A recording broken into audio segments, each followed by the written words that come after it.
professora Meriel Queiroz, que está representando o Senapred, e essa é uma reunião em conjunto, a PET e Senapred.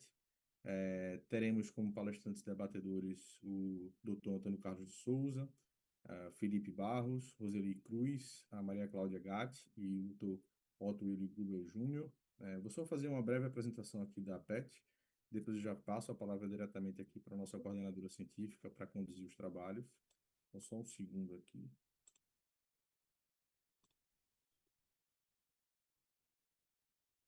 sei se estou todos vendo aqui minha tela, mas Estamos vendo, sim. perfeito, professora. Na PET, inauguramos a nossa nova sede agora em agosto desse ano, 2025. Queria só aqui passar para convidar todos a estarem conosco. Então, todas as nossas. Essa aqui é uma reunião extraordinária que está acontecendo na sexta-feira, exclusivamente online, mas todas as nossas reuniões nas quartas-feiras semanais são híbridas, não são presenciais e online. Então, quem estiver para São Paulo pode estar conosco lá na PET. A gente faz normalmente essa reunião no nosso auditório, temos o café da manhã. Inclusive, semana passada tivemos o nosso simpósio e, enfim, estamos abertos aí, de portas abertas a todos. Nessa nova Comecei sede, bem baixinho, temos não, aí mas eu 7 acho que salas. realmente Essas salas são em eu homenagem acabei de a baixar o Zoom, grandes tributaristas. Eu então acho que tem eu alguém não com o usava o microfone Zoom. aberto. E eu não estou achando Vou nada verificar aqui. aqui. Está dando. Perfeito, obrigado. Temos 7 salas em nossa nova sede, todas em homenagem a grandes tributaristas. Então, temos aí a Biblioteca José Souto Mauro Borges, que, inclusive, a nossa primeira etapa já está pronta, então já está aberta ao público também, caso você tenha interesse em fazer alguma pesquisa ou, enfim, pesquisar, estar atento aí a algum livro, alguma publicação. Nossa biblioteca está de portas abertas, pode ir lá na PET ou entrar em direto contato com a nossa secretaria para receber as instruções e consultar todo o nosso acervo.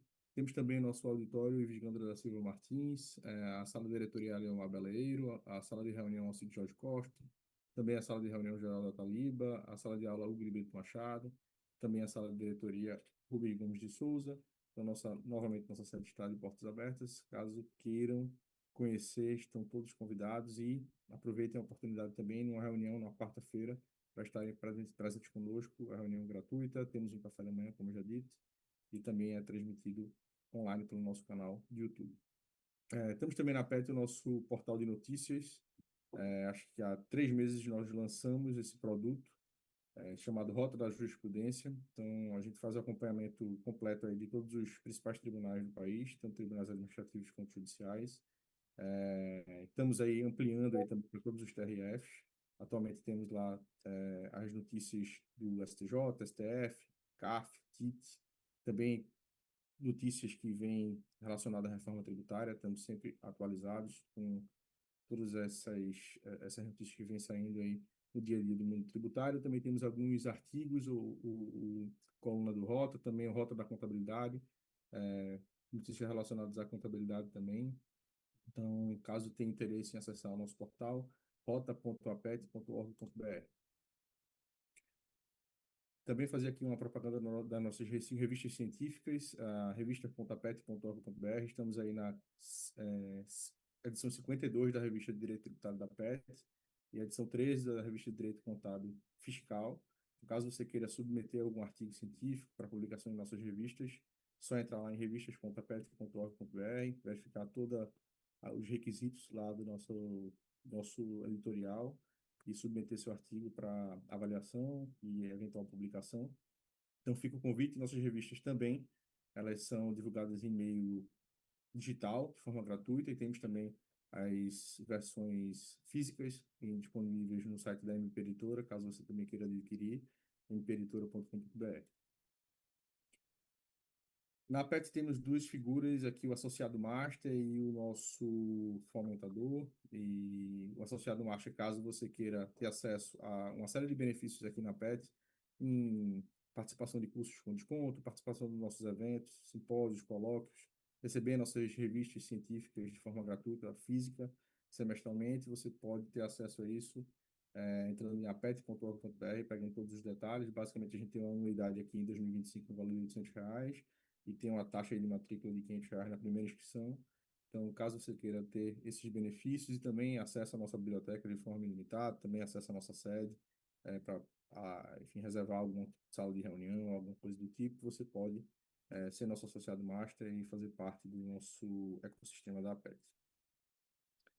O fomentador, que eu havia comentado também, é basicamente um associado master pessoa jurídica, então o escritório de advocacia que queira fomentar a PET, ele automaticamente ele tem todos os seus colaboradores se tornam associados master da PET, tem uma série de benefícios, e aí você tem aí uma taxa diferenciada aí para você se inscrever. Caso você tenha alguma dúvida também, é só entrar em contato com a nossa secretaria, com a Janaína, ou entrar no nosso site apet.org.br, tem a seção fomentador, seja um fomentador, que lá tem todas as informações.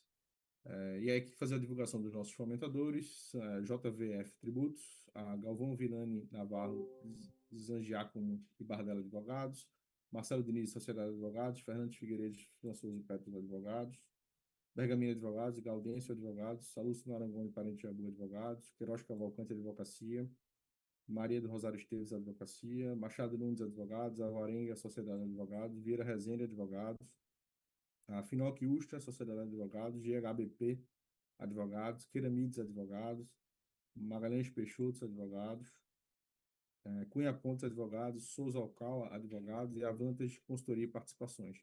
Além dos nossos fomentadores, temos também os patrocinadores da PET, a LM Consultoria e Leilões, a Verot EasyTax, empresa de software de recuperação de crédito, enfim, revisão fiscal, a MP Editora e a Tax Account, auditoria e consultoria tributária, a qual eu sou sócio junto com o Marcelo, com o Alexandre.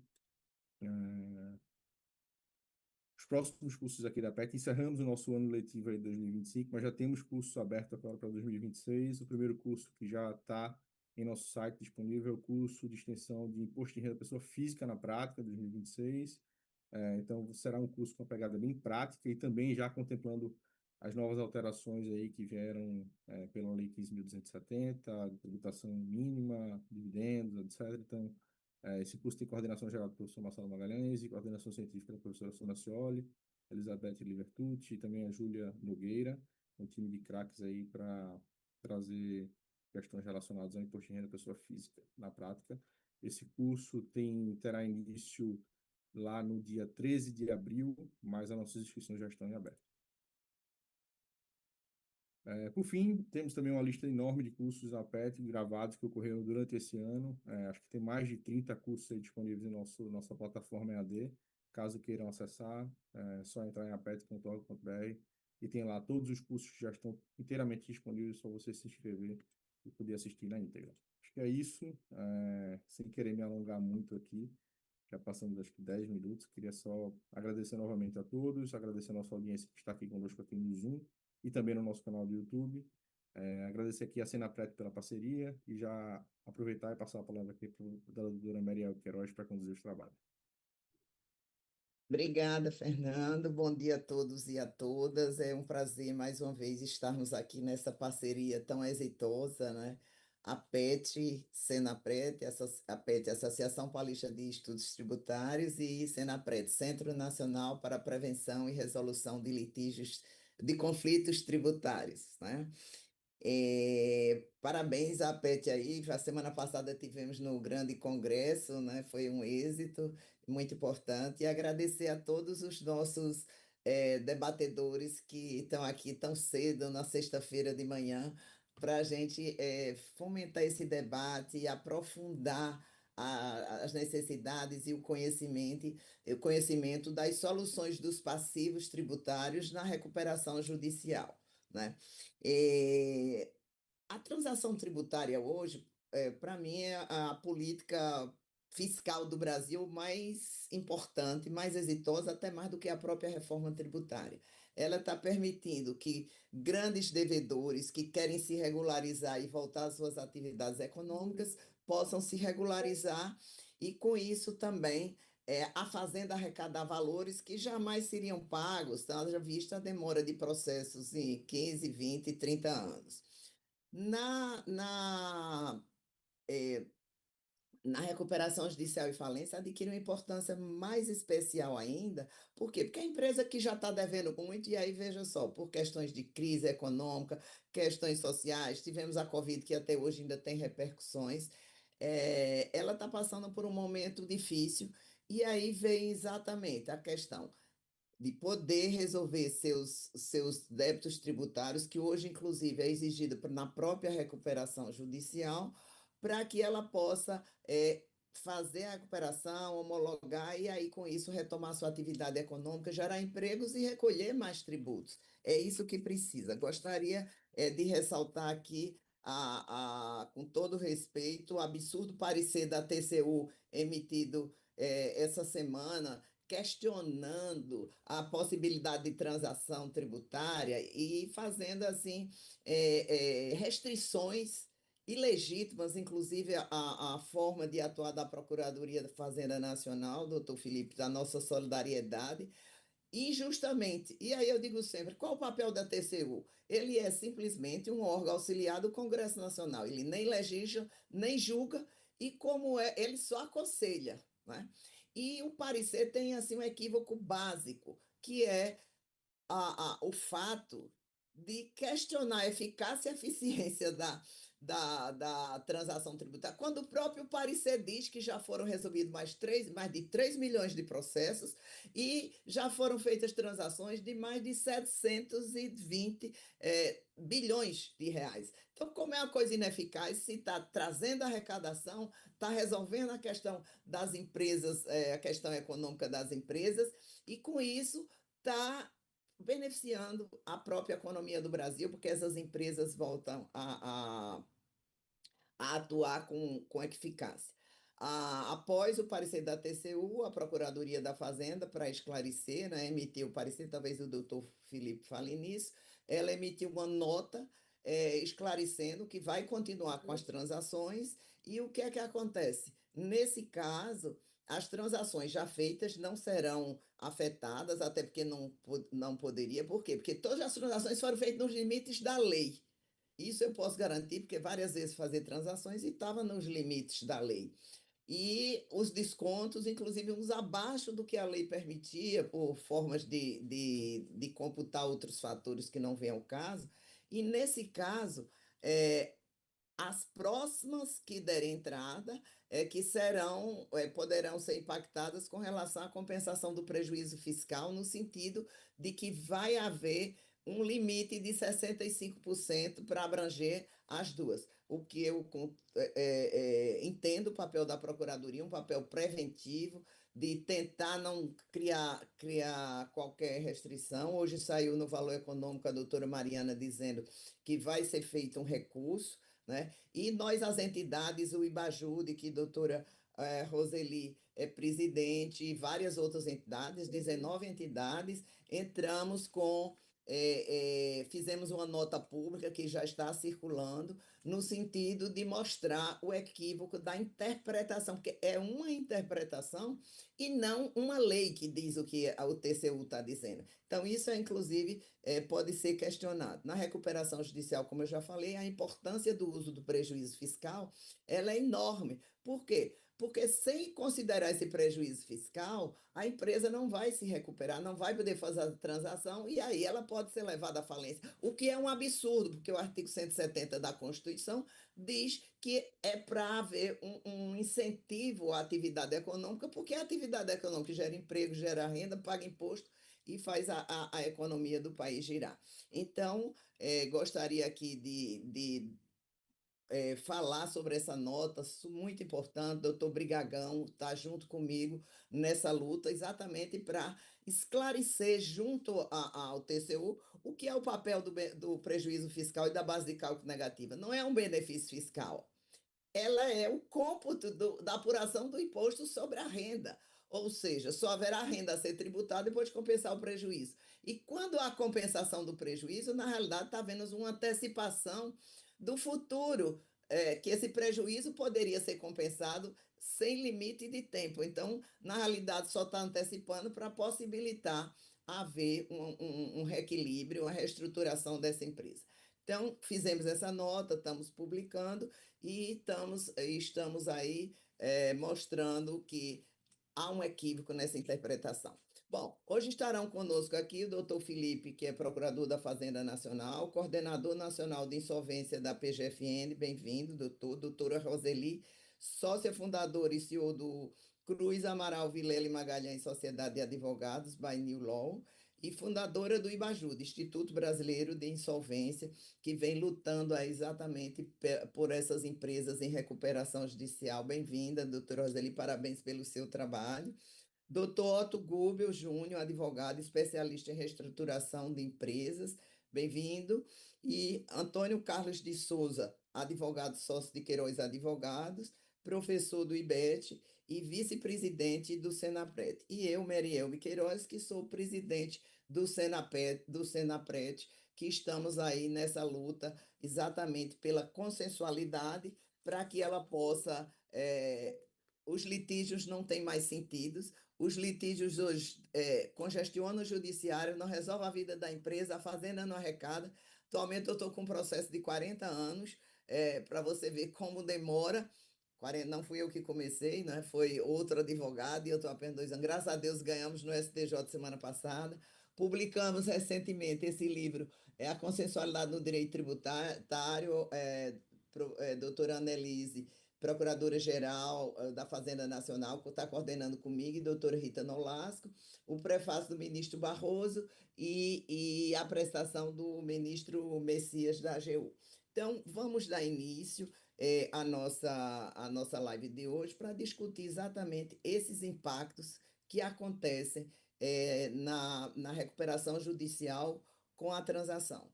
Doutor Felipe, muito bem-vindo e a palavra é sua para começar. Nós funcionaremos da seguinte forma: cada um terá 10 minutos e, ao final de cada um falar, teremos nova rodada de 5 minutos e aí vamos poder debater entre nós, vamos estar abertos a perguntas. Você controla as perguntas, Fernando.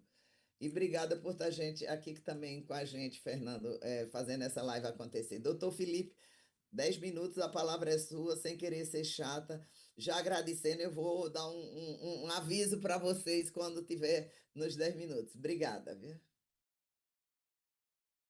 Bom dia a todos. Gostaria de parabenizar aí o Senapred e a APRET pela realização de mais esse evento. É sempre um prazer estar com todos vocês, né? E compartilhar aqui essa mesa com tantos amigos queridos aí. É, estamos sempre na batalha aí, né, doutora Marielbe, pela luta, pela consensualidade no direito tributário. E tenho certeza que a gente vai conseguir vencer essa etapa aí do TCU, essa má compreensão da legislação, né? A gente tem um trabalho muito profícuo, né, em relação a essa questão do controle interno e externo das atividades da Procuradoria, né? Muitas vezes as pessoas não entendem muito bem algumas amarras que a gente tem na administração pública, e acho que, assim, há amarras que vêm para o bem, né? Às vezes, isso aí a gente pode ter como experiência de ver por que às vezes as iniciativas demoram tanto a acontecer, os passos têm que ser tão comedidos, né? Porque a gente tem que sempre dar explicação atrás de explicação, até em relação ao que parece óbvio, né?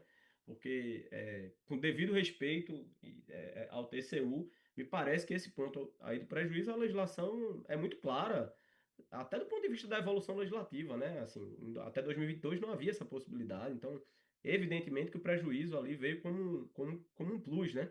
Por mais que a gente possa debater se a questão do prejuízo é benéfica ou não, é necessária ou não, essa é uma outra questão, né? Mas que o objetivo do legislador ao inserir ali em 2022 foi ser um plus em relação ao desconto, e que o prejuízo não se confunde com descontos, me parece evidente, né? Eu até diria que, assim, talvez se houve um erro da legislação foi colocar o prejuízo para depois do desconto. Talvez o certo fosse o prejuízo vir antes, né? Porque o desconto você dá e não tem nada, nenhuma contrapartida. O prejuízo tem uma contrapartida, né?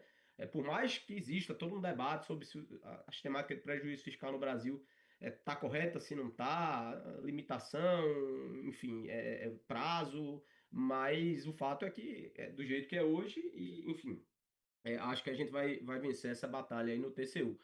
Bom, conversando com o doutor Antônio, ele me passou aqui alguns temas para que a gente conversasse. Eu acho que a gente poderia aproveitar essa fala inicial para conversar sobre o tema principal da questão fiscal nas recuperações judiciais, que diz respeito à exigência de regularidade fiscal para a concessão da recuperação judicial, né?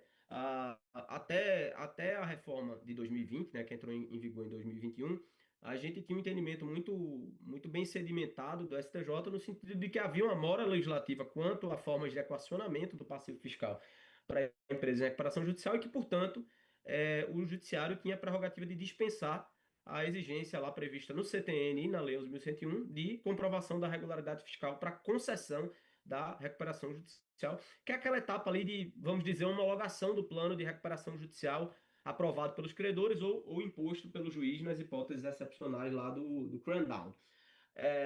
Bom, o que é que a gente tem que compreender aqui? Com a reforma de 2020, né, que entrou em vigor em 2021, o STJ passou a entender que passou a existir, pelo menos a nível federal, e aí fica para análise casuística a situação de cada município ou de cada estado, caso credores de uma recuperanda, passou a existir uma forma crível de equacionamento com a melhora do parcelamento existente lá nos artigos 10A e 10B da Lei 10.522 e com a criação de ferramentas específicas, diferenciadas de transação para empresas em recuperação judicial, né?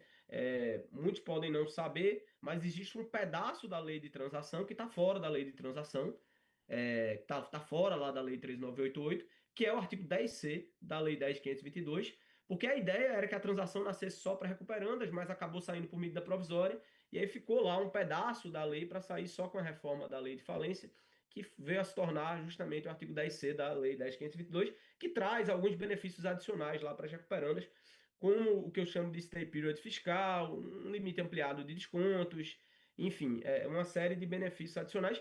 Esses benefícios eram mais evidentes até 2022, mas a própria lei geral, 13.988, foi melhorada em 2022 e acabou ficando um pouco parecido o regime das recuperandas com os demais. Hoje há alguns incrementos mais pontuais, né? Não é uma diferença tão gritante do regime geral. Mas aí, bom, diante disso, o STJ passou a entender que para as recuperações judiciais concedidas, né, para os planos homologados a partir da vigência da Lei 14.112 de 2020, que se deu em janeiro de 2021, passaria então a ser necessária a comprovação da regularidade fiscal naqueles entes em que houvesse um mecanismo crível de equacionamento do passivo fiscal. Qual é a questão, né? O que é que a gente tem de problema, então, quanto a isso ainda? Primeiro, o STJ diz que tem que comprovar a regularidade fiscal. Mas em que consiste essa regularidade fiscal? Qual a abrangência dessa comprovação? O CTN fala em certidão tributária, né? Mas na legislação federal a gente tem previsão de que sempre que se existe certidão tributária, isso também abrange a dívida ativa não tributária. Só que as certidões emitidas pela PGFN e Receita, né, conjuntas, elas não abrangem, por exemplo, autarquias, né? Então tem que comprovar de autarquia ou não, se tiver uma autarquia credora, né? Como a gente já teve casos grandes aí de recuperações judiciais, por exemplo, o caso da Anatel como credora lá da Oi. Precisaria de uma certidão da Anatel também, ou não, se fosse o caso hoje? Isso não está respondido. Abrange também o FGTS, que é outra certidão, que é a CRF. É, Isso também não tá respondido, né, pela jurisprudência. Outro ponto o STJ dispensou a necessidade de certidão para as recuperações judiciais concedidas antes da Lei 14.112, antes da vigência da Lei 14.112. No entanto, muitas dessas antigas, elas passam por aditivos novos, e há uma decisão homologando também esses aditivos. Para essa decisão, precisa comprovar, há julgados, né, monocráticos, há um entendimento de enunciado, há um enunciado do TJ de São Paulo, no sentido que sim, mas é um tema ainda não aprofundado pelo STJ. Outro ponto que também não está bem definido precisa da regularidade para concessão. Mas aí, se ocorrer aquele fenômeno da compra da certidão, o que é que acontece, né? Pagou uma parcela para conseguir a certidão, comprovou lá e no dia seguinte deixou de pagar. O que é que acontece com o processo? Isso também não está claro. Evidentemente que a gente tem na lei na parte lá na lei 11.101, perdão, previsões de convolução de recuperação judicial e falência, né? Mas pode ser que não seja o caso em alguma hipótese. E aí como é que ficaria essa situação aí desse fenômeno a que me referi como compra da certidão, né? Esse é um tema também não definido na jurisprudência. Outro ponto que a gente pode colocar diz respeito à questão dos entes subnacionais, né? Como falei, há a necessidade de uma análise casuística, há um incidente de resolução de demandas repetitivas, né? IRDR, muito interessante do TJ do Paraná a respeito dessa questão, aprofundando que características que essa legislação municipal ou estadual teria que ter para que fosse exigida essa comprovação da regularidade fiscal, também a nível estadual e municipal, para concessão da recuperação judicial. Aqui é preciso dizer que muitos entes, infelizmente, ainda não têm legislação de transação, né? Isso está evoluindo muito rápido, em diversos estados, mas a gente tem, por exemplo, o estado do Rio de Janeiro, salvo engano, ainda não tem legislação de transação, eles ainda fazem negócio jurídico processual com recuperandas. Então, ainda há muito a evoluir, né, nessa seara aí, até para que se consiga realmente implementar essa exigência de regularidade fiscal para a concessão da recuperação judicial. E o ponto mais comum, né, de problema em relação a essa questão entra no casuísmo, né? Chega na fase de exigir a certidão de regularidade, a empresa alega que buscou se regularizar, mas que há uma demora nas negociações. Isso aí acontece, é muito comum, né, na prática, doutor Antônio. E aí, isso aí acaba levando aquele debate. Ah, vai dar mais prazo? Dá prazo e aí depois concede, ou concede dando prazo. E o que é que acontece se descumprir o prazo? Porque descumpre e fica prorrogando eternamente, feito acontece com o stay period, e aí pode ficar aquela briga, né? E aí o doutor Antônio até me levantou aqui. Como é que a PGFN lida com isso, né? Bom, o que é que a gente tem buscado na prática, né? A gente adota o bom senso, né? Se a negociação está evoluindo bem, se parece ser uma coisa crível, há um contato com a equipe de negociação e aí, bom, se a coisa está razoável, não vamos recorrer de qualquer decisão que dê um prazo curto, vamos postergar o problema, né? Por mais que a gente saiba que esse tipo de prazo costuma dar problema lá na frente se for descumprido, né? São ameaças que não são muito críveis, né? Cumpra em tal prazo sob pena de tal coisa, e essa tal coisa nunca é implementada, né? Seja com convolução, seja suspensão. Por mais que isso aconteça, se a negociação está evoluindo, vamos postergar essa briga para dar um voto de confiança à boa evolução da negociação. Mas se não, se há uma coisa muito incipiente ou se há uma negociação muito difícil, a gente tenta nos resguardar, né? O que é que eu tenho de sugestão prática a respeito disso? Eu acho que é muito importante que a recuperanda busque a negociação do passivo fiscal logo no começo da RJ. Se possível, se planejar isso antes mesmo de pedir a RJ. A gente sabe que para saber exatamente o fluxo de caixa que vai ser disponível, enfim, como é que vai ficar a situação dos ativos, os eventuais investidores, enfim, é necessário aguardar uma certa evolução da RJ, então pode ser que não seja possível fechar uma transação antes de ter um avanço concomitante da negociação do plano, mas não dá para deixar para negociar, iniciar a negociação quando fecha, quando aprova o plano, né? Ali para mim é um erro capital. E outro ponto que eu acho que é interessante eventualmente amarrar no próprio plano garantias para o fisco, porque talvez isso dê conforto para o fisco aguardar, né, o desfecho das negociações, porque ele sabe que aquele plano, mesmo homologado, mesmo que a transação não saia, aquele plano não vai fazer, ele já vai dar algum tipo de garantia para o fisco, né? Ele já funciona como uma pré-transação, ele já está sedimentando o terreno. Porque a gente tem que entender, pessoal, que há muitos casos em que houve abuso, houve má-fé, algo que estava sendo negociado como garantia da transação foi previsto no plano para vender, para pagar outros credores. E aí há um certo jogo duplo, né? A gente tem que tomar cuidado com isso e uma postura leal, de boa fé, eu acho que com isso, tudo conversado, acho que evolui bem. Enfim, acho que cumpri meu prazo aqui, doutora Marielbe, e lhe devolvo a palavra para depois a gente passar para os outros temas. Obrigado, pontual, e conseguiu fazer uma síntese assim bem importante. Eu só gostaria de deixar duas perguntas para a próxima etapa, que existe uma dúvida que circula e as pessoas insistem. O prazo em recuperação judicial são 120 meses ou 145, né? Porque as pessoas insistem. Então, na próxima rodada fica essa pergunta aí e a questão do que fazer nesse prazo dos 90 dias de que o juiz dá e não consegue burocraticamente resolver qual seria a sua sugestão. Obrigada. Agora eu vou passar a palavra para a doutora Roseli, que vai apresentar os contrapontos a essa questão da transação na recuperação. Doutora Roseli, a palavra é... Obrigada, me escutam? Muito bom dia. Talvez seja simbólico que esse debate ocorra justamente nesse momento do ano, né? Que é um período que naturalmente a gente, pelo menos a grande maioria das pessoas, revisitam prática, a gente corrige rumo, a gente renova compromisso, né? Eu acho que é um tempo que convida a colaboração institucional e a construção de soluções mais inteligentes para o futuro. Se há um instante propício para a gente repensar a transação tributária sobre a ótica do verdadeiro fresh start, e aqui eu cito a doutora Clarissa, com seu livro aí recentemente lançado, é exatamente agora, quando o ciclo econômico, social e humano, gente, lembra que o recomeço não são só apenas possíveis, mas eles são necessários para as empresas viáveis, e aqui eu digo viáveis, possam realmente seguir adiante, preservando empregos, arrecadação e o próprio dinamismo econômico, né? Bom, é uma honra participar desse evento. Eu queria destacar inicialmente a presença da doutora Mari, que tem uma liderança incrível e uma presença científica e profunda do direito tributário. Muito obrigada. Certamente ela eleva o rigor técnico desse evento e de tudo que ela coloca às mãos. A doutora Maria Cláudia Gatti, que é advogada especialista na área tributária, uma referência, sem dúvida nenhuma. Bom, e ao lado dela a gente conta com profissionais que dispensam aqui qualquer tipo de citação. O Dr. Marcelo Magalhães Peixoto, a PET, segundo ele, existe para elevar o nível de debate tributário, que sem dúvida nenhuma é o que está acontecendo hoje, né? Agradeço ao Fernando Matos pela maravilhosa apresentação, soube mais ainda de vocês, muito obrigada. Dr. Felipe Barros, na condição incrível de coordenador nacional,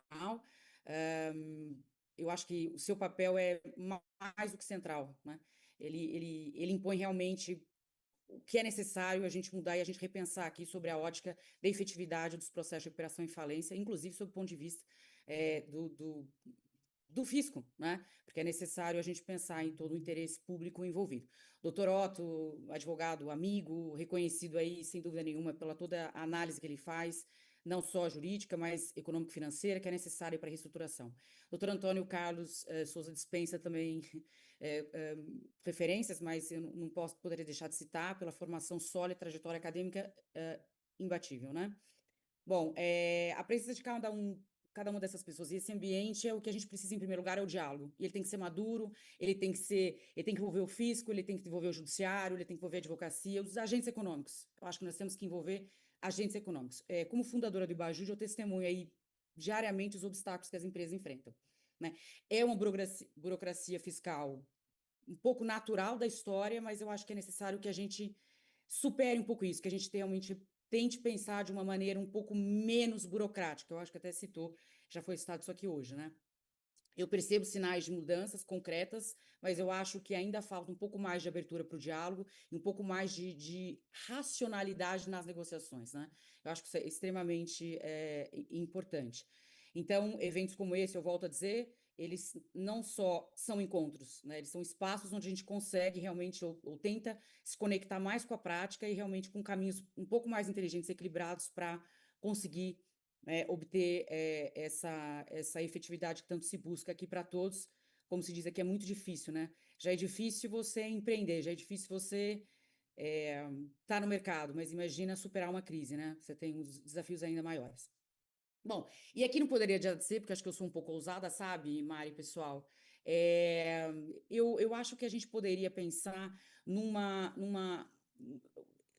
forma de transação tributária por analogia de como os investidores avaliam ativos e passivos no mercado. E aqui eu estou me atrevendo mesmo, tá? Os investidores, eles não analisam um ativo apenas pelo valor nominal, mas, sobretudo, pelo yield.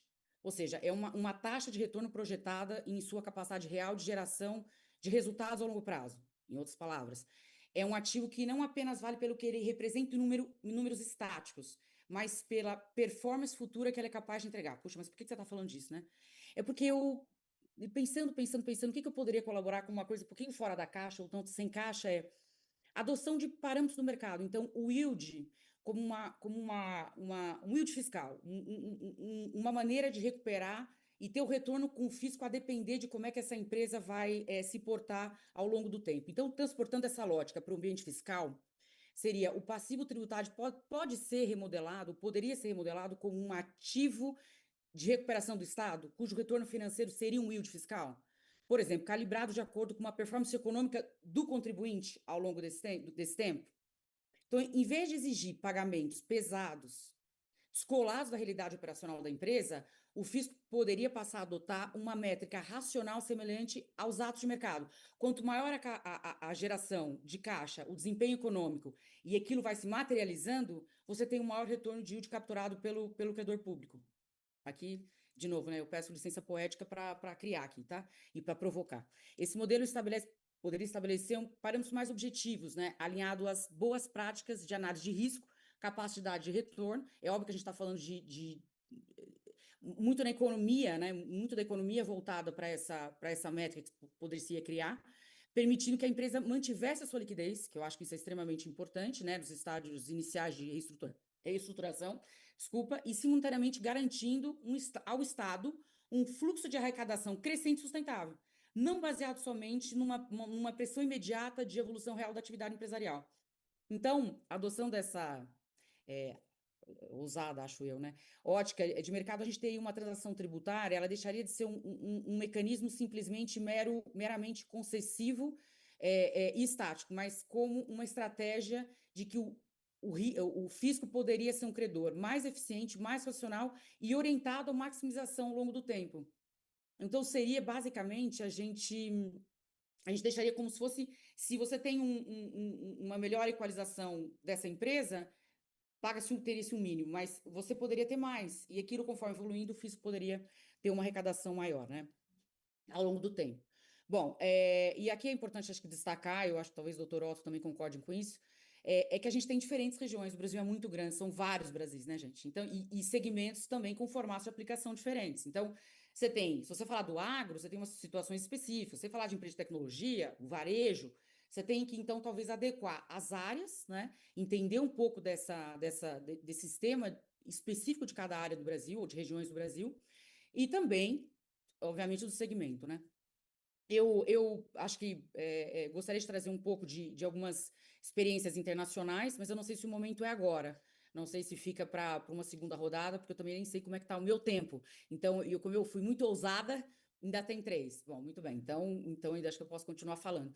Eu acho que tem uma experiência interessante que a gente pode trazer de um grupo espanhol, que é o DIA Group, né?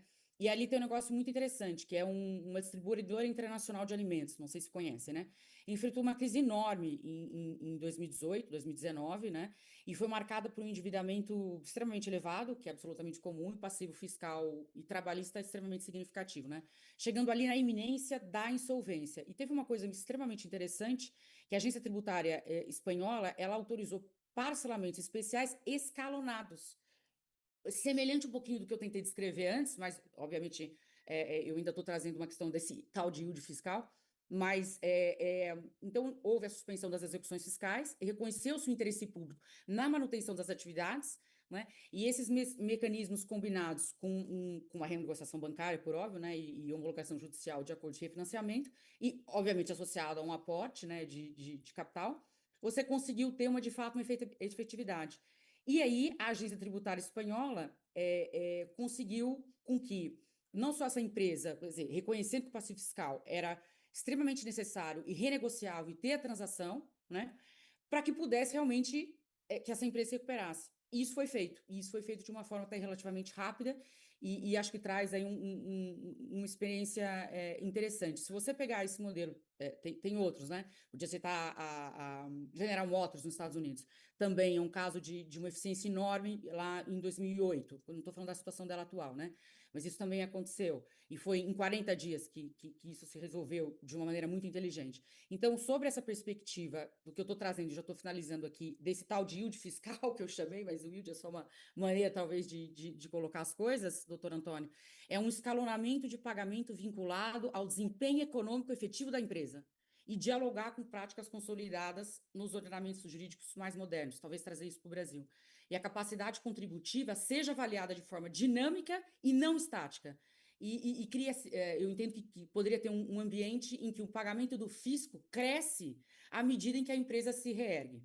Tá? Então, ele não fica, portanto, sendo estático. É uma lógica financeira, talvez, que você tenha que trazer mais participação de economistas e entendidos no assunto, porque eu acho que isso é extremamente importante, e, obviamente, pegar a questão setorial e regional do Brasil, Eu acho que ficaria interessante. Eu vou encerrar aqui, acho que já deram uns 3 minutos. Peço licença pela minha ousadia, peço mesmo licença, e licença poética aqui, mas eu acho que é importante a gente trazer novas coisas e novas, não sei, e pensar um pouquinho fora da caixa, se me permitem, de novo, a ousadia.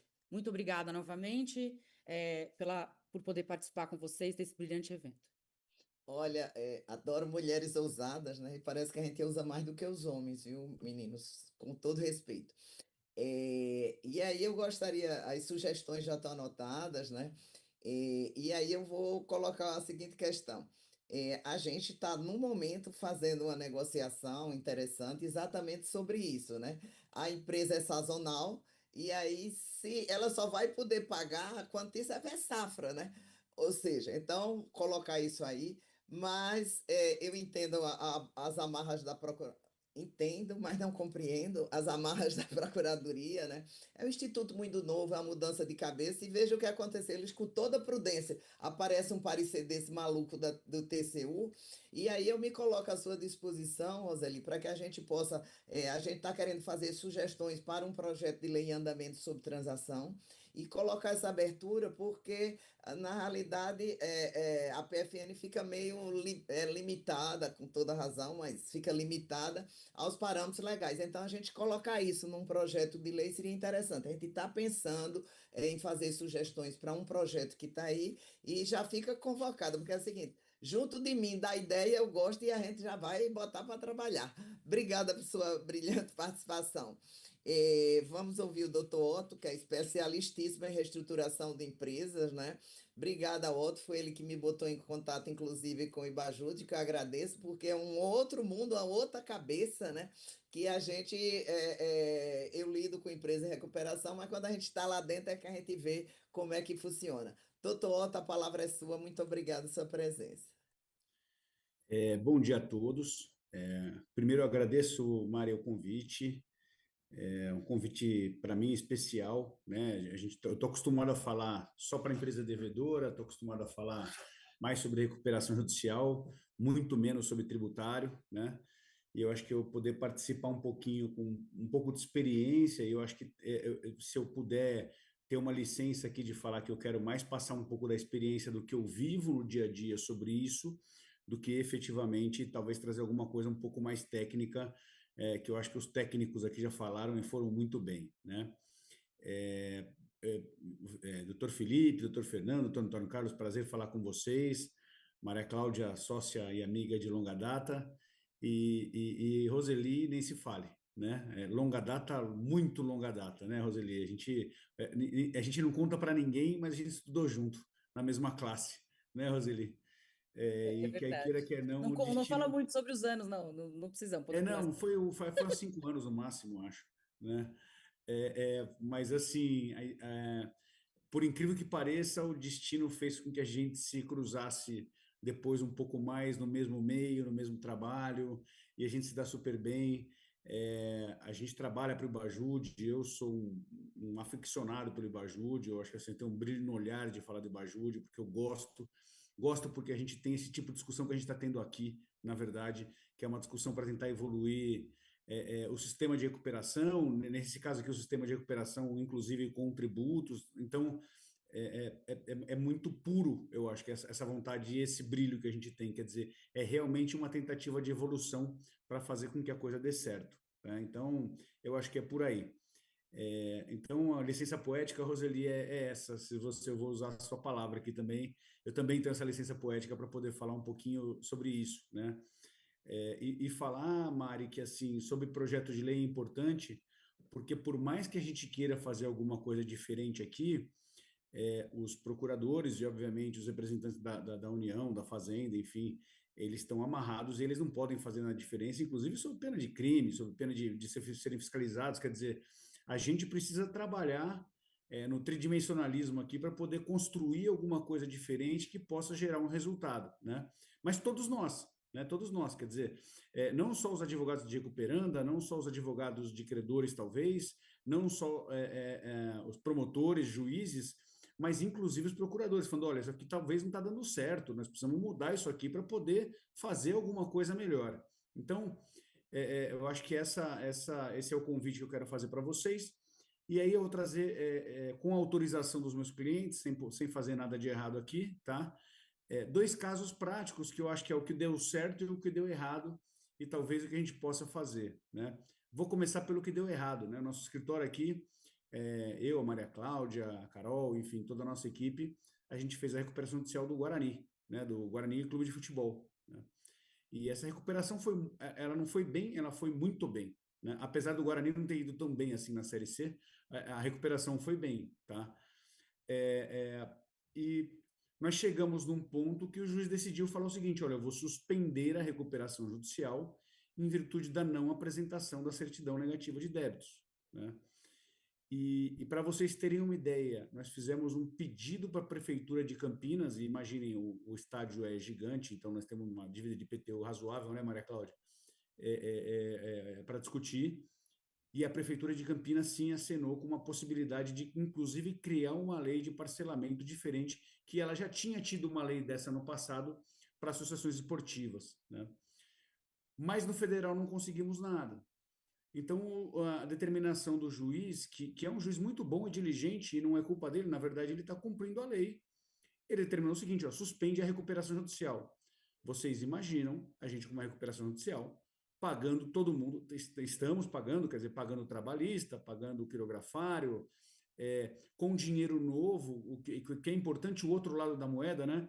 O DIP, na verdade, quer dizer, um financiamento novo, ele depende de segurança jurídica, né? E a segurança jurídica, neste momento que suspendeu a recuperação judicial, acabou, né? Ele não tem mais a segurança de que o dinheiro dele não vai ser penhorado, não vai ser tomado, não vai ser arrestado, enfim. Isso aconteceu, e foi revertido no tribunal, tá? Então, aliás, foi suspenso no tribunal, ainda tá, já é um agravo que a gente, é um caso que a gente pode discutir de agravo, que é importante, porque ele repercute na economia, obviamente, o Guarani tem muitos funcionários, ele repercute para os credores, que é um passivo razoável, mas de uma forma geral, uma recuperação judicial de um time de futebol tem uma repercussão um pouco maior em virtude do fator paixão, né? Que a gente sempre fala, né? Quer dizer, paixão e ódio, talvez, né? Tem gente que é apaixonada e tem gente que odeia, né? Então, isso aconteceu. Mas para vocês entenderem, talvez assim, o quão significante é um caso prático, onde aconteceu uma suspensão da recuperação judicial. Na verdade, a primeira decisão foi: se não apresentar em 5 dias, foi falência. Foi isso, né, Cláudia? Se incorpora em falência, né? Para vocês terem uma ideia da repercussão, no mesmo dia que saiu a decisão, me ligou um radialista da Bandeirantes aqui, que é até uma pessoa famosa e é um cara muito bacana, perguntando se podia convolar em falência ou não. Em virtude disso, eu falei: não, a lei não tem uma convolução em falência pela não apresentação de certidão. Claro que se descumprir o parcelamento tem, mas não pela não apresentação de certidão. E o próprio magistrado, eu até acho que ele teve uma hombridade muito grande. Num domingo à noite, ele reviu a decisão dele e falou: não, olha, então não é falência, é suspensão da recuperação judicial. E aí conseguimos a não suspensão da recuperação judicial até a apresentação da certidão. O que é o fator mais importante nisso, que eu acho que é um fator para a gente colocar na mesa? Foram 2 tentativas de negociação, de transação. Tá? Foram 2 tentativas de transação. Tá? E nós fizemos toda a diligência que vocês podem imaginar e não conseguimos, né? Imagina o efeito, então, eu quero falar para vocês o efeito prático, e eu volto a falar aqui, acho que minha função aqui é ser o prático, né? Não é ser o técnico. Imagina o efeito prático de tudo que podia acontecer por não ter essa certidão, com o Guarani tentando, inclusive, por exemplo, na esfera municipal, requerendo para um projeto de lei para poder parcelar o tributo. Tá? Então, acho que isso é importante. De um outro lado, a gente tem um outro cliente importante, que volto a falar, estou autorizado a falar, não tenho problema nenhum, que é Cepan, né? Cepan é uma padaria em São Paulo, que se eu falar que é padaria, é quase uma brincadeira. Ela tem 3 quadras em São Paulo, ela vende 30 mil pães por dia, 900 bolinhos de bacalhau por dia, para vocês terem uma ideia da dimensão da padaria, né? 500 funcionários, né? O da Cepan, nós conseguimos, na esfera estadual, fazer o parcelamento, esse parcelamento com a lei nova. Depois a Cláudia me volta a falar, não vou ser o técnico aqui, mas eu acho que foi em 145 meses, se eu não me engano, né, Cláudia? Alguma coisa perto disso, acertei, graças a Deus. E, e na esfera federal, nós estamos quase nos finalmente, vamos falar assim, né? A gente tá chegando lá, né? Então, para ver como quando não funciona, e aí eu acho que, eu não sei se é pessoalidade, doutor Felipe, doutor Fernando e doutor Antônio, talvez eu acho que essa é uma coisa que a gente tem que falar, se é pessoalidade mesmo, eu não vou falar discricionariedade do procurador, porque eu acho que não é discricionário, mas é, é, quando se facilita, e facilita não é uma palavra que eu quero usar aqui como uma coisa heterodoxa, ortodoxa, ou seja, quando há boa vontade, a gente consegue resolver e consegue pagar, na verdade, que é a nossa intenção. Quando a gente entra numa recuperação judicial, a nossa intenção é realmente poder adequar o passivo à capacidade de pagamento do caixa e fazer o pagamento, né? Então, dois casos muito distintos, né? Um que deu certo, que é a CEPAM, que eu não acredito, Maria, depois se você fala, eu não sei quanto tempo vai demorar para terminar a solução com o ofício federal. Estadual acho que já está assinado, né? Tá. Então, assim, federal e o da CEPAM, e o do Guarani, que é um clube de Campinas, que infelizmente, assim, a gente ainda está na pendência de uma lei municipal, todo mundo sabe que não é fácil, mas também não conseguimos, por duas tentativas de transação, não conseguimos aí chegar no denominador comum de poder resolver. Licença poética de novo, eu agradeço demais poder estar aqui, volto a falar, né, um advogado de recuperação judicial falando de tributo, é uma coisa bem fora do meu círculo, tá? Agradeço o convite, Mary, acho que foi excelente, tá? Roseli, você foi sensacional, como sempre, eu acho que a gente agora juntos, né, e a gente vai talvez conversar sobre um convênio. O que você acha, Mary, de um convênio entre trabalhar junto sobre isso e tal? Assinado, Cresce muito o instituto, porque agora tudo anda junto, né? Olha, assinado. eu saio dessa sexta-feira mais feliz, sinceramente, porque acho que tem um esforço enorme de todos para que a gente consiga não só ter mais arrecadação, Felipe, que é necessário, é importante, e a gente sabe das amarras, desculpa só interromper, mas, mas as empresas querem poder pagar, né? Elas querem poder sair disso, acho que o Otto falou muito bem. E eu acho que o convênio que eu também assino embaixo, o convênio que eu digo, né, é a gente tentar trazer aí coisas mais práticas para conseguir ter mais efetividade. Desculpa a minha intromissão, mas como o Otto é tão amigo que eu não aguentei e tive que interromper. E eu vi que Você tem você tem o liberdade, capacete do Roseli. Senna. Eu vi que o Otto tem o capacete do Senna. Vocês viram? É a capacete do Senna, é isso? Eu Só tenho dois para. capacetes do Senna e tenho um Stitch que minha filha fez para mim de Lego também. Olha, eu não Que de consegui vez, tirar o que olho de vez em dali. quando a moça limpa aqui quebra, e para eu montar eu demoro normalmente um dia e meio, tá? É. É Olha, isso. gente, obrigado, Otto, foi importantíssimo. Eu posso dizer que deve ser alguma coisa por conta do Guarani como time, porque nós fizemos a transação do Esporte Clube contra meu escritório fez por causa de Antônio, que é lá diretor do time. Mas eu, por mim, não tinha feito, porque eu sou do Náutico, né? Então, lá em Pernambuco. Então, essa coisa de time de futebol tem essa paixão do lado, mas fizemos, deu certo, conseguimos, assim, uma forma de pagamento bem diferente. E uma das minhas propostas é exatamente um devedor, um só dinheiro, uma só empresa, tem que haver uma só transação entre federal, estadual e municipal. Não pode cada um a querer o mesmo dinheiro, porque ele é só um, e eu acho que a atividade da gente é exatamente. Doutor Felipe, nós não estamos batendo no senhor, mas soldado no quartel ou quer cadeia ou quer guerra, né? Quer trabalho. Mas são Mas exatamente.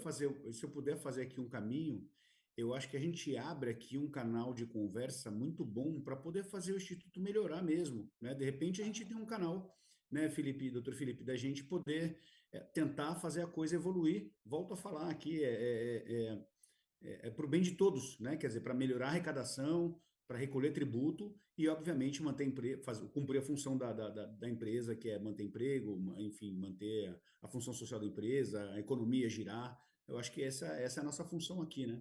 Claro, claro. E eu posso dizer que a gente já teve vários contatos com a Procuradoria e eles estão sempre abertos. Nem sempre eles podem, mas estão sempre abertos. Agora, uma coisa que eu gostaria de falar também é que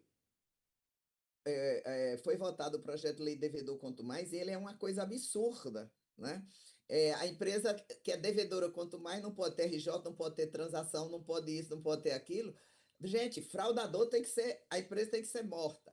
mas não aquele que deve. Porque, por exemplo, devedor quanto mais hoje, o conceito, eu sei que doutor Felipe é um projeto de lei lá, o que é que acontece? É quem deve acima de 15 milhões e acima de 15 milhões, que é mais do que 100% do patrimônio da empresa, né?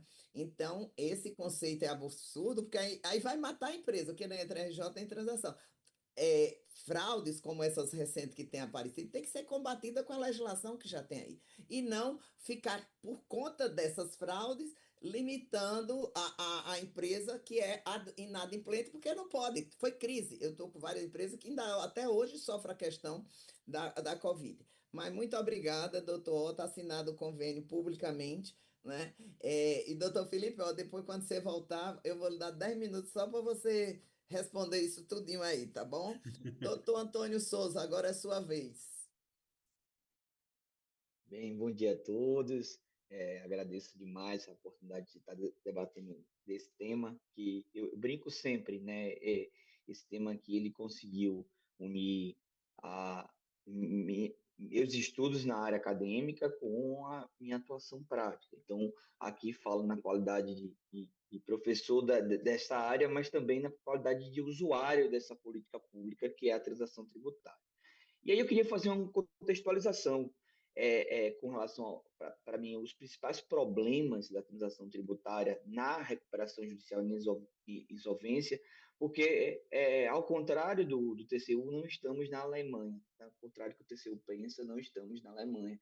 E temos que entender o contexto histórico Então, assim, o que é importante colocar aqui, eu acho que isso está na chave, é a raiz do problema quando a gente analisa a transação na RJ, é que a legislação da recuperação ela evoluiu, certo? E naquele momento, né, naquela criação ali em 2005, o fisco ficou de fora. Então, como reconhecido por o STJ, existia uma mora legislativa, certidão foi afastada, então o fisco ficou de fora e por anos, por décadas, o fisco estava de fora disso aqui. Então, se pensava em recuperação judicial e falência, abstraindo o passivo tributário. A verdade era essa. A verdade era essa. E isso criou uma cultura, um período em que temos centenas de recuperação que foram, acabaram, voltaram e não estavam relegando esse passivo fiscal. E, obviamente, a gente tem que ter uma meia-culpa nisso, a gente, como sociedade, não existia uma solução para isso. E aí vem a transação nesse contexto. Eu brinco sempre que, acho que o ano era 2017 ou 2018, estávamos num debate na FGV, voltando para o aeroporto, voltamos juntos, eu e o Cristiano, e na época eu dizia, Cristiano, vamos fazer uma lei de recuperação fiscal, inspirando, inclusive, na RJ. E de fato, veio a transação como, de fato, a lei de recuperação fiscal.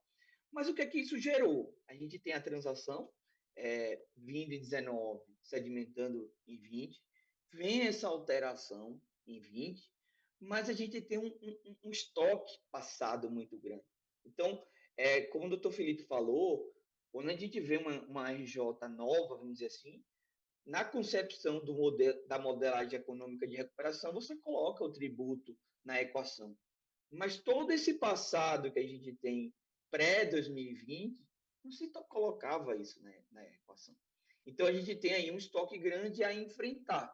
Então, de 2025 para cá, de 2020 para cá, obviamente, a gente já trabalhou em vários casos de RJ, tudo, mas o que eu vejo? O que não resolveu ainda é porque tem alguma coisa aí. Tem alguma coisa aí, não é no sentido de que o contribuinte não quer pagar. Tem uma coisa aí que a gente precisa, de fato, ser criativo nessa solução. E esse é um ponto importante. Porque o que acontece? Quais são os gargalos que eu vejo? Primeiro gargalo, RJ pré-2020 é um gargalo. Tem um caso, por exemplo, que está no terceiro aditivo da RJ e a gente está começando a fazer transação agora. Agora sim. Então, uma RJ que já passou por 3 aditivos no plano, ela está com dificuldade, né, em relação a isso. E aí, o que acontece? Para mim, qual é o principal ponto na RJ? A lei, ou a alteração de 2020, ela deu autonomia naquela questão de expropriação para a União, para a execução fiscal, mas exigiu ou recomendou a ideia de uma cooperação, né, em relação a isso. E a cooperação aqui na transação da RJ ela é muito importante, por quê? Porque é muito difícil você separar as garantias. Né? É muito difícil você firmar um acordo com a Procuradoria da Fazenda Nacional e falar, ó, esse ativo é seu e esse aqui é da RJ.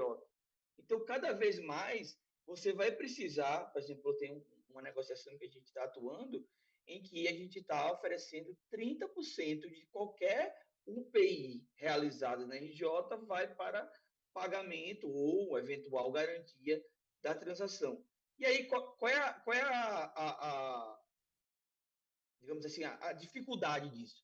Você vai ter que estruturar no plano uma autorização do administrador judicial, uma sinalização da RJ que aquilo não vai ser para inglês ver, aquilo vai ser de fato realizado.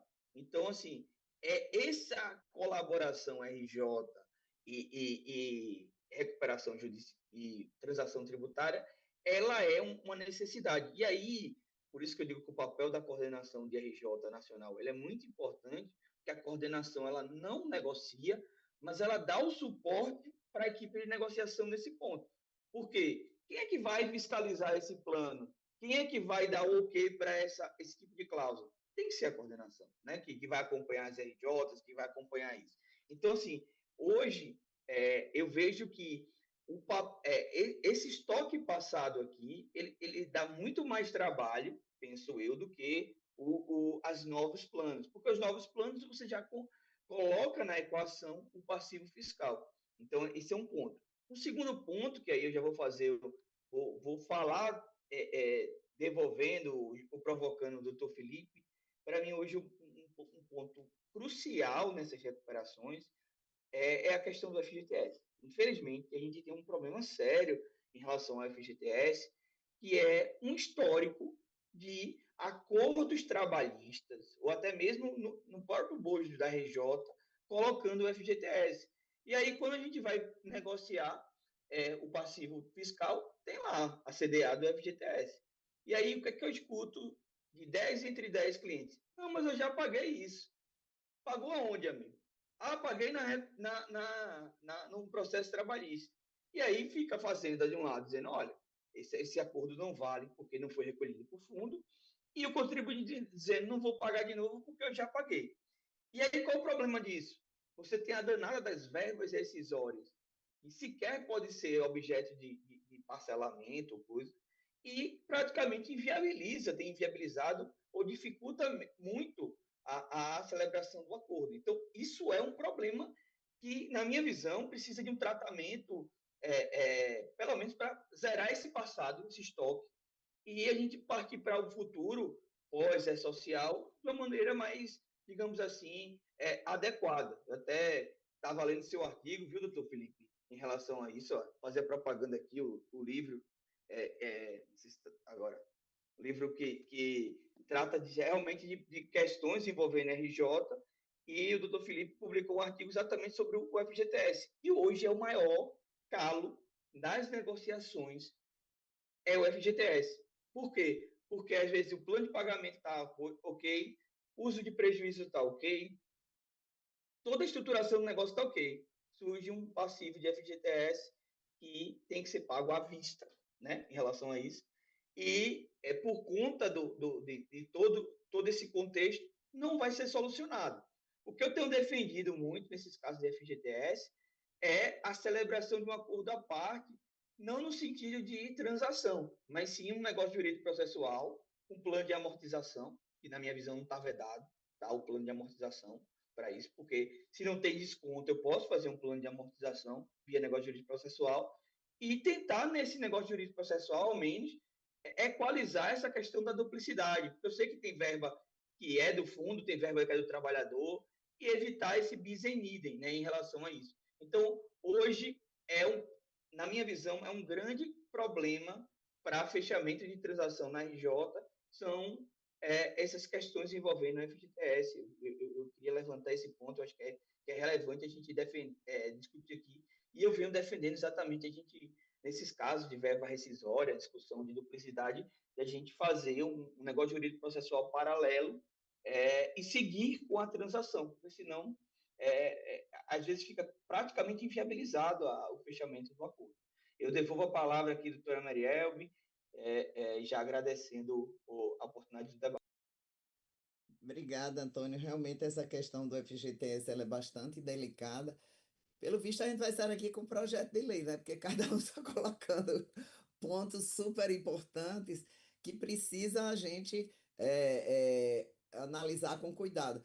Ou um projeto de lei, de repente, um ato normativo, né, doutor Felipe? Quem sabe? Já que é para usar, vamos usar no que fazer também, né? Obrigada, doutor Antônio. Doutora Maria Cláudia Gatti, quer fazer alguma pontuação? Olá, professora Mari. Bom dia a todos. Vou fazer uma pontuação muito breve com relação a esses pontos que o Otto trouxe e algumas coisas que a gente vê na prática em relação à dificuldade mesmo da gente negociar considerando uma empresa insolvente. Essa transação que ele trouxe com relação à Cepan, né? Acho que é a maior padaria de São Paulo, se eu não me engano, diria até da América Latina. É uma padaria gigantesca, uma padaria que é uma indústria de chocolate, uma padaria, tem 500 funcionários e uma empresa que sofreu muito com a pandemia, né? Com aquele abre e fecha, que não tinha o que fazer e absolutamente afetada. E, assim, sem a utilização do prejuízo fiscal, não existir, assim, vou ser ousada aqui, já que as mulheres estão sendo ousadas, não existe acordo que fizesse com que coubesse tudo no mesmo caixa, sem prejuízo fiscal. Então, muito me chocou quando eu vi aquela nota do TCU, né?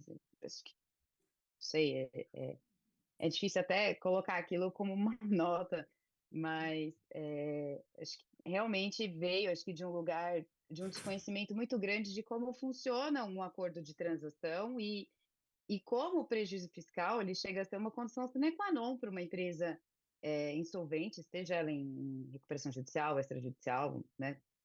Negociar com a fazenda, é de fato um crédito dela. E via de regra essas empresas, né, que especialmente que estão em RJ, todas elas têm prejuízo fiscal, né? É uma empresa que está em dificuldade financeira e por essa razão ela precisa ser tratada diferente. Então, achei um ponto, assim, nefrálgico. Se a gente muda isso, basicamente você inviabiliza qualquer acordo de transação com empresa RJ. E, bom, assim, a lei, por um lado, determina que a empresa tem obrigação de fazer esse acordo, né? Senão você não tem a sua RJ concedida. E por outro, você não pode usar o prejuízo, realmente, assim, acho que a gente fica com um problema de caixa gigantesco. Então, nesse caso da Cepan, foi o que viabilizou realmente o acordo. Então, e sem contar uma outra coisa, né? Assim, quando a gente acompanha basicamente todas as transações do estado de São Paulo, então, todas, assim, especialmente da terceira região, até para a gente saber mais ou menos como que está sendo pensadas as transações, né? Se tem, mesmo que a lei traga parâmetros específicos, é importante saber o que está sendo negociado, como está sendo negociado. Então, via de regra, o que dá para observar é que quando tem prejuízo fiscal, a parcela você pode chegar em até 120, nunca é 120, né? Então, para a Procuradoria também é interessante, para a União de forma geral, porque embora ela traga a concessão do prejuízo, ela também recebe mais rápido. Então, é interessante para a sociedade como um todo. Pensando no nosso projeto de lei também, professora Mari, estou pensando aqui, acho que vale a pena a gente flexibilizar essa questão das parcelas, porque 120 parcelas é um outro ponto complicado, assim. Para empresas grandes, via de regra, cabe no caixa. Mas para empresas médias, é muito difícil também. Então, assim, pensando em planos de recuperação judicial, eventualmente para um credor quirografário, é comum colocar até 180 meses para pagamento. Então, por que ficar tão estagnado assim em 120 parcelas? 10 anos é um prazo razoável? É um prazo razoável, mas a gente não tem só um credor, né, numa recuperação judicial. Então, eu acho que é outro ponto que daria para flexibilizar um pouco mais, assim. Tem até um artigo interessante que saiu logo na mudança da lei em 2020, que trazia esse ponto de que, por que não a transação não acompanhar o próprio plano de recuperação judicial, assim como o credor quirografário, eventualmente, exatamente como é. Então, se no plano foi pensado que um credor quirografário vai pagar com deságio de 70% em 180 meses, a União poderia entrar exatamente nessa linha. A União, e pensando em todos os entes, né? Interessante que eu achei muito boa também essa ideia de uma transação geral. Achei genial, assim, porque exatamente a gente tem esse problema. Então, o Estado de São Paulo fez uma transação dele, que você negocia sozinho, tem um tempo sozinho, a União outra transação e o município uma outra, fica realmente bastante guia, né? Então, esses foram meus pontos, assim, muito sucinta, que acho que o tempo tá apertado, mas seria isso. Obrigado, doutora Cláudia. Não, essa questão do prejuízo, claro que se a empresa está em recuperação, tem prejuízo, né? E sem o prejuízo não pode haver acordo. Inclusive, não só a recuperação, várias outras. E é um direito que ela tem na própria apuração da estrutura dos impostos. Eu acho que faltou um pouco assim de conhecimento, de experiência do próprio TCU, que eu espero que a gente consiga corrigir com esclarecimentos. Vamos entregar nossa nota lá e tentar conversar com o pessoal do TCU para que a gente possa avançar nisso.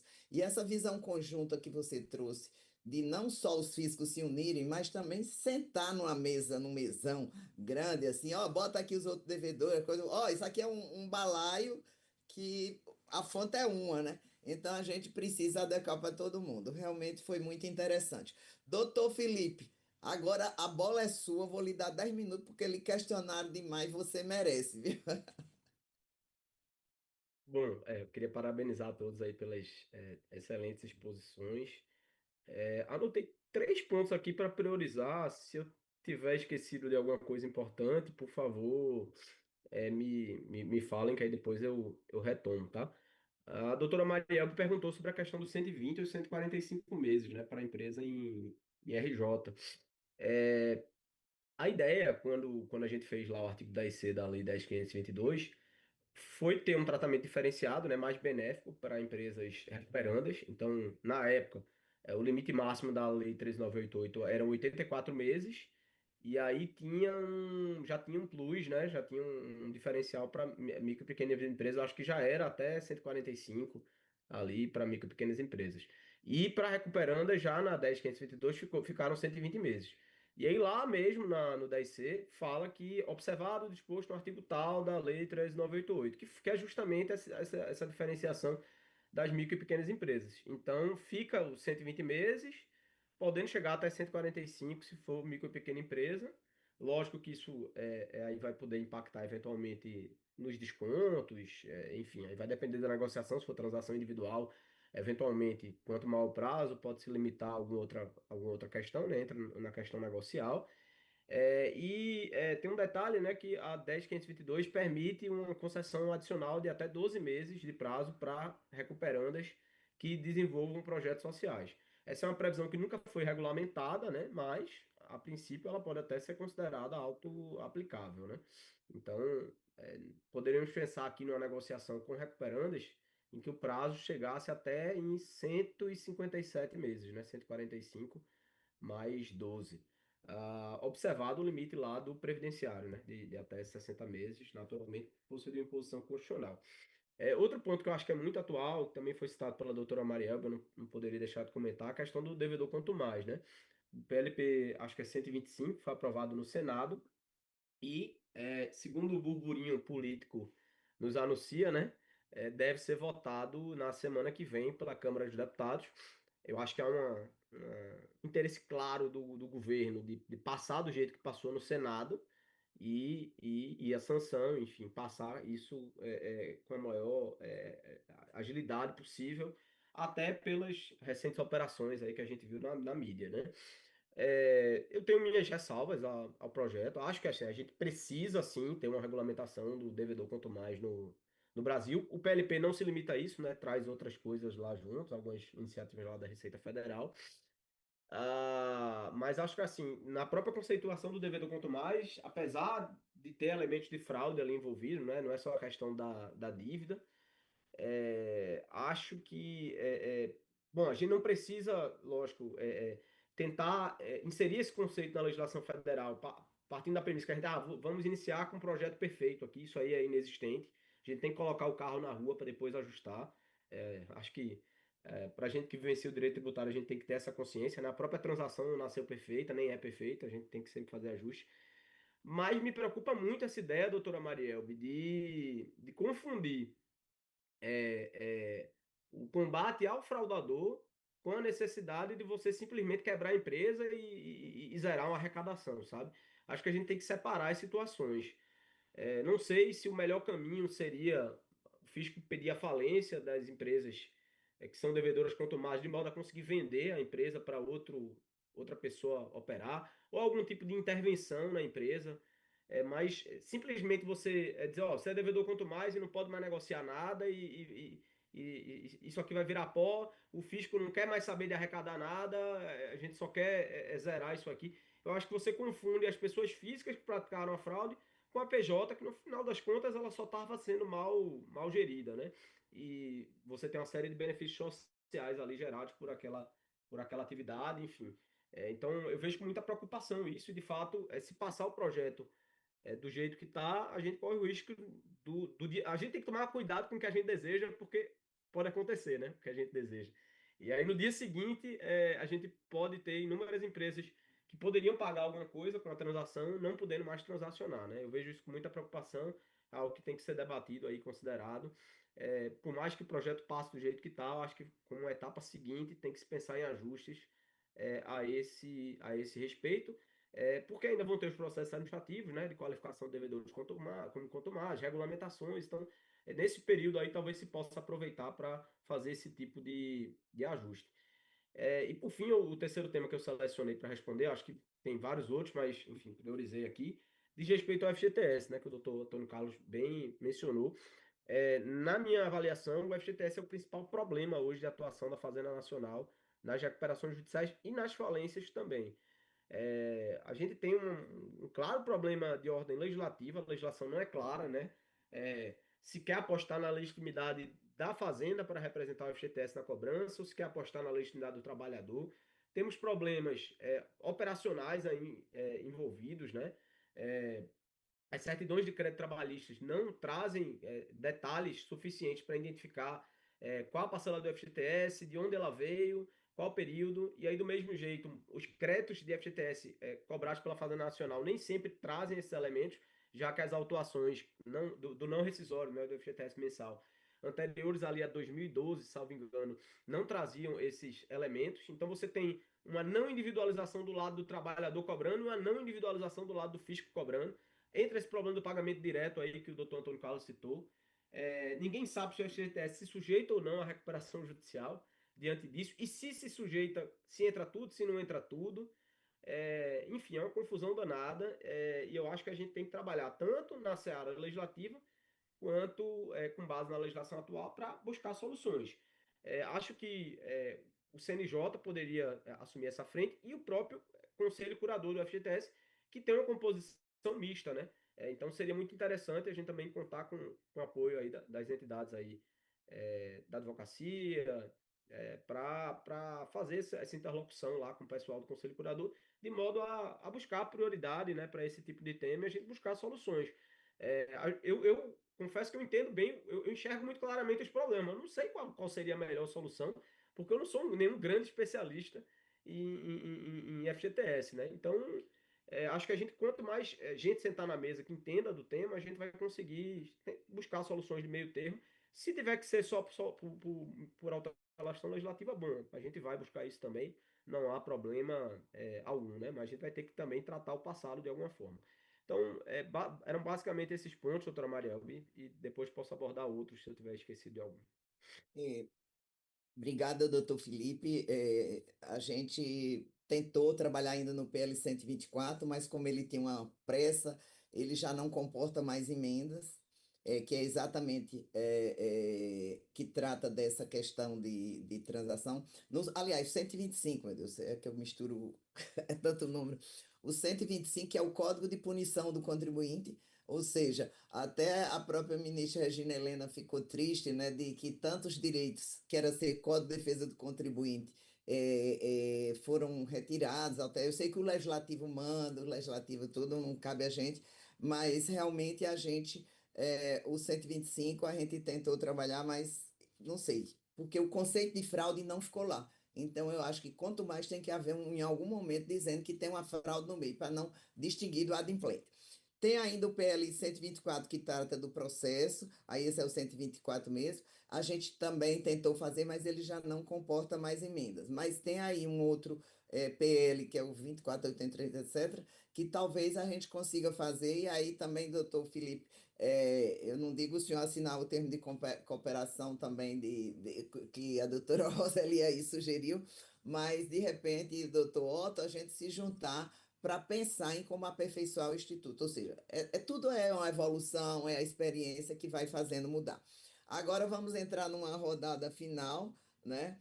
De 5 minutos para cada um, e aí, por conta do adiantado da hora, a gente vai. Não vai ter a terceira rodada, aí vocês já aproveitam desses 5 minutos para se despedirem, e aí a gente fica à disposição para pegarmos um na mão do outro e irmos aperfeiçoando esse instituto, que eu acho que ele tem importância vital para o Brasil, para a economia e para toda a sociedade. Doutora Roseli. Bom, foi para mim extremamente enriquecedor.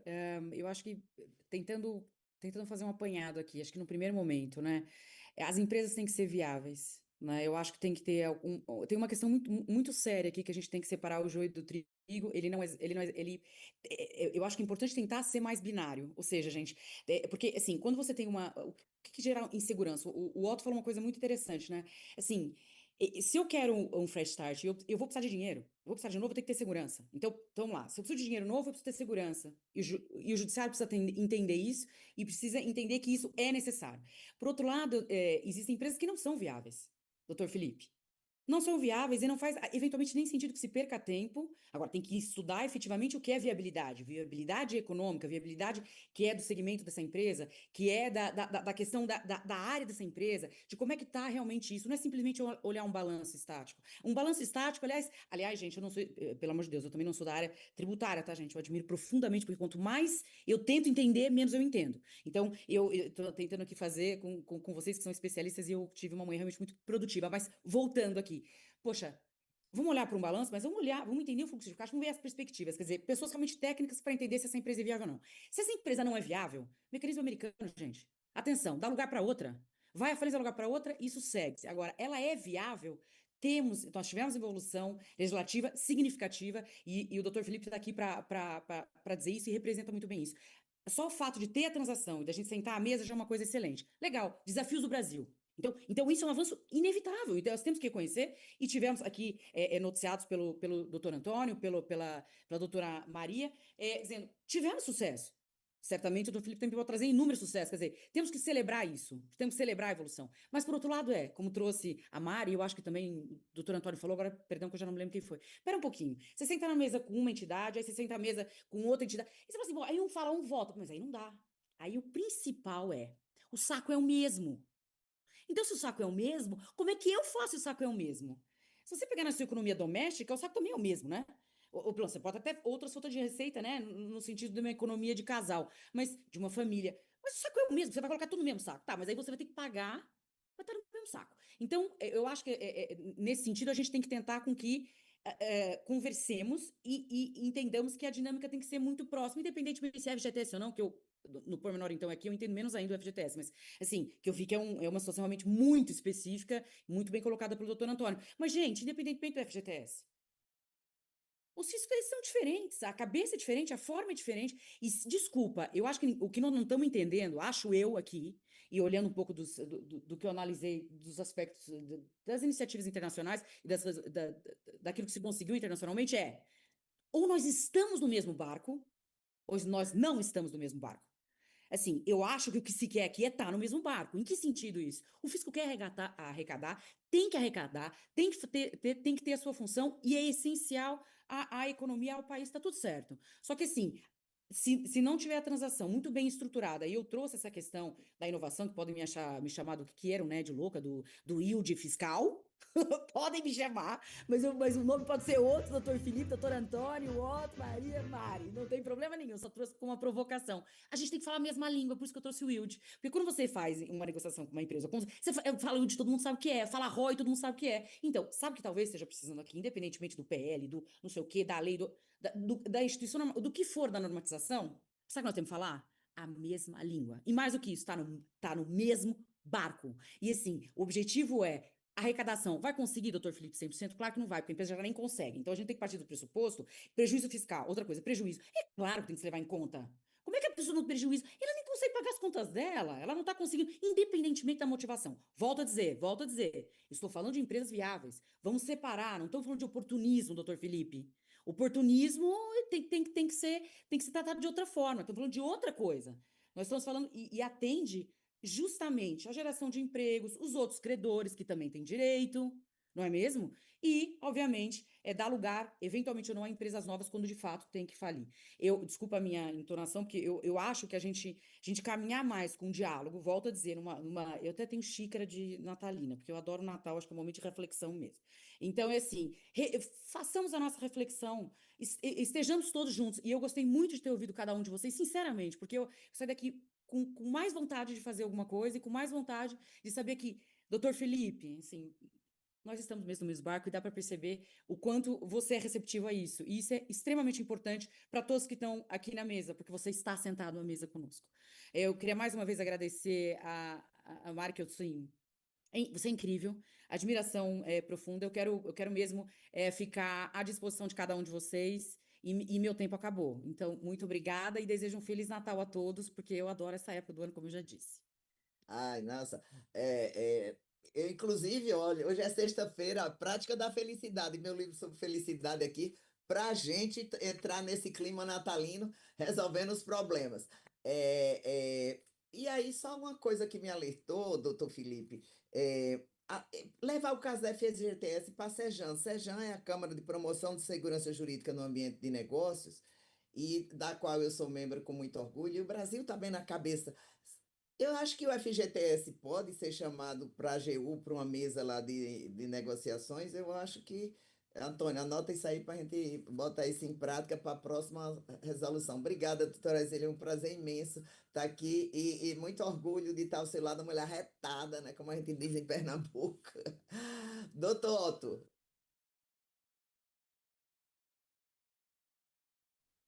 Bom, primeiro agradecer a oportunidade, né, pedir desculpas aí pelo meu atraso tecnológico. Dizem que a tecnologia resolve 90% dos problemas que ela mesma faz, que ela mesma traz, né, para a gente. Então, mas consegui chegar aqui, consegui falar. Concordo com todos. E rapidamente terminando aqui, sem falar muito, eu acho que assim, tudo que a gente vive, tudo que a gente transforma e tudo que a gente faz aqui no nosso dia a dia, todos nós, né, todos nós, acaba sendo fonte de direito, né? E acaba gerando aqui alguma coisa que a gente pode usar para o bem, quer dizer, que a fonte de direito vire uma lei, que vire uma legislação, que vire uma jurisprudência, que seja, e que a gente possa transformar isso em tudo que a Roseli falou, em tudo que todos vocês falaram, quer dizer, a gente não quer aqui manutenção de empresa inviável, acho que isso não é o nosso trabalho, a gente vive nesse escritório, e vocês podem ter certeza, passa quase todo dia aqui empresas que a gente fala, olha, não é o caso de continuar mesmo, você vai gerar mais trabalho, vai gerar mais passivo, vai dar mais trabalho para a sociedade do que efetivamente gerar de algum benefício. Mas para as demais, eu acho que vale a pena a gente conversar e controlar. Tá? Então, concordo com tudo, agradeço a oportunidade e estou à disposição, Mary, obrigado pelo convite, para quando precisar eu estou aqui disponível, tá bom? Obrigada, Otto. Realmente foram grandes contribuições. Doutor Antônio Souza, as suas. Minhas considerações finais extremamente breve. Inicialmente, eu fico muito feliz e eu gosto muito de dialogar é, com outras áreas, né? E a transação da RJ acaba levando isso, porque na RJ você tem Eita, travou, ali doutor. uma concentração de várias áreas, né, dentro daquele contexto. É muito importante esse diálogo. Não dá para você resolver o fiscal sem resolver o da RJ, né, em relação a isso. Então, esse diálogo, além do diálogo dos físicos, do diálogo dos atores, né, daquela reestruturação, ele é muito importante. Né? Então, é uma oportunidade bem bacana. Eu gosto sempre de estar observando o outro lado, porque às vezes a gente fica só centrado no fiscal e ali e não vê o outro lado, o outro contexto, né, em relação a isso. E minha segunda mensagem final, quase final do ano, vai para o TCU. Não estamos na Alemanha, TCU. Não mate uma maior política pública dos últimos anos no Brasil, e os números não mentem, a arrecadação gerada disso. Então, vamos querer voltar para aquele ciclo de parcelamentos e refis. É isso, é a melhor política pública para o Brasil. Então, é, vamos corrigir, dá tempo, dá para ter a saída honrosa, todo mundo ficar feliz e corrigir essa questão. Então, obrigado, gente. Foi um prazer debater com vocês. Felipe, obrigado por estar aqui na sexta-feira, final do ano, para a gente debater um tema tão espinhoso. Doutor Fernando, tem alguma pergunta? Não, professora, não temos nenhuma pergunta aqui no chat. Doutora Maria Cláudia, suas palavras finais. Bom, primeiro eu queria agradecer, eu achei que foi muito produtiva mesmo essa nossa manhã, especialmente conversar com profissionais tão brilhantes e sobre um tema que é muito, muito, muito querido para mim, assim, e sempre tanta coisa acontecendo, né? Tanta coisa acontece na área de recuperação judicial, tanta coisa acontece no tributário e tanta coisa acontece nessa interseção do tributário com a recuperação judicial. Acho que, para mim, muito me preocupa de tudo isso que a gente conversou, essa questão urgente do devedor contumaz. Quando a gente baixa os números, né, de devedores ali da lista da Procuradoria e coloca, por exemplo, recuperação judicial como filtro, a gente chega no endividamento médio de 200 milhões de reais. Então, assim, por devedor, é muita coisa, é um número assustador. E é difícil colocar todo mundo no mesmo balaio, assim, empresa fraudulenta, um devedor por Covid, o que quer que seja, o que está acontecendo na economia, assim, tratar todo mundo do mesmo jeito, né? Então a gente vai fechar todas as empresas, muito me preocupa isso. Então a gente tem um endividamento médio gigantesco, a gente tem um estoque de R$ 1 trilhão em contencioso. Como que a gente vai lidar com isso, né? Acho que ninguém deve porque quer, simplesmente. Então, acho que é um bom ponto para a gente pensar, acompanhar e tentar deixar da melhor maneira possível essa legislação. Então, eu finalizo aqui, agradeço demais a participação, doutora Mari, um imenso prazer. Muito obrigada. Obrigada, Maria Cláudia. São 5 trilhões de reais de débito. Mas o que me admira é que a Fazenda já equacionou quase 1 trilhão com as transações, dito pelo próprio TCU, né? Ou seja, de 5 aí vão virar 4. Que política fiscal interessante e de repente é atacada desse jeito. Mas, doutor, eu estou revoltada, tá certo? Doutor Felipe. Bom, queria só agradecer novamente aí a todos pelas brilhantes exposições, né, pela oportunidade de participação também aqui no evento. E gostaria de fechar com um tema que também foi mencionado pelo Dr. Antônio em fala anterior, que diz respeito à questão da cooperação em relação às penhoras, né, nas execuções fiscais contra recuperandas. Acho que ainda existe um espaço, doutor Antônio, para a gente buscar uma regulamentação desse assunto no âmbito do CNJ, porque hoje esse assunto ainda é muito confuso, né? Sempre que tem uma penhora na execução fiscal, dá um problema na recuperação judicial, aí um juiz briga com o outro, não conversam. e isso acho que não é bom para ninguém, né? Continuam surgindo conflitos de competência no STJ sobre essa matéria. E acho que assim, a gente poderia pensar numa regulamentação que basicamente dissecasse o que está na lei e na própria jurisprudência do STJ, de modo a gente virar essa página e passar, né, a discutir o que tem que ser discutido, né? E não o que já tá definido. Então, com essas considerações, finalizo aqui a participação, parabenizando novamente a APET e a Senapred e o Senapred por essa iniciativa. Obrigado, doutor Felipe. Eu sei que o senhor tem uma cabeça muito aberta, nem sempre pode atender, né? Mas só a cabeça aberta e já permitir conversar já é um avanço. Eu anotei também aqui a questão do CNJ para a gente ter uma conversa com eles, né? Eu sei que doutor Mário Campo doutor ministro Mário Campo é o corregedor geral, né? E talvez a gente possa buscar ali, ele também é pela consensualidade, no sentido de fazer. Gente, diálogo é a melhor coisa para a gente chegar ao movimento. Quero agradecer a PET, doutor Marcelo Magalhães, doutor Fernando, são sempre ótimos, sempre nos atendendo, sempre. Já temos um acordo de cooperação exatamente na busca do aperfeiçoamento do sistema tributário e do direito tributário, né? Que é essa, antes de sermos advogados, somos cidadãos, e é esse espírito que deve unir todos nós, né? Então, agradeço ao doutor Roseli, doutora Maria Cláudia, doutor Antônio, doutor Felipe, doutor Otto, por permitir essa manhã tão enriquecedora. Eu já conhecia, mas agora são mais desafios, não problemas, né? Porque quem trabalha com felicidade fala desafios. E aí o que é que acontece? São desafios que a gente tem que ir trabalhando nessa evolução. A Procuradoria tem sido realmente muito colaboradora no sentido de ouvir, e nós pretendemos levar mais desafios para sermos solucionados. Doutor Felipe, não acabou por aqui, não. Quero desejar a todos um Natal abençoado, de paz, de amor, embora com essa surpresa horrível do TCU, mas vamos relevar na noite de Natal e tentar trabalhar para mudar, que eu acho que é o nosso papel, transformar a sociedade, transformar as coisas que acontecem, porque é aqui que a gente vive, é aqui que a gente vai ter filhos, eu já tenho até netos, para que tenhamos um sistema tributário melhor e mais aperfeiçoado. Obrigada a todos, bom dia, bom Natal e tudo de bom. Tem o YouTube, vai ficar gravado, quem tiver interesse, tá certo? Lá nós estávamos ao todo tivemos com quase 60 pessoas, isso na sexta-feira de dezembro, é muito importante. E depois é mais de 1.000 pessoas que vão consultar, porque fica gravado lá ao longo do tempo. Tem um canal maravilhoso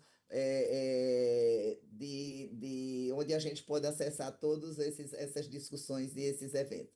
Obrigada a todos e ficamos. Eita, tinha aqui uma pergunta, Marcelo. Quando ocorre um deságio relevante sobre dívidas, uma empresa com 80 milhões de prejuízo fiscal e 500 milhões em dívida obtém um desconto de 80%, o valor do deságio pode ser classificado pelo fisco como receita financeira ou ganho tributável. Doutor Marcelo Adelino, Fernando, tem como copiar essa pergunta? Depois a gente responde no privado. Obrigada a todos, bom dia, bom Natal. E um maravilhoso 2026. Para todos vocês. Obrigado. Obrigado. Obrigado.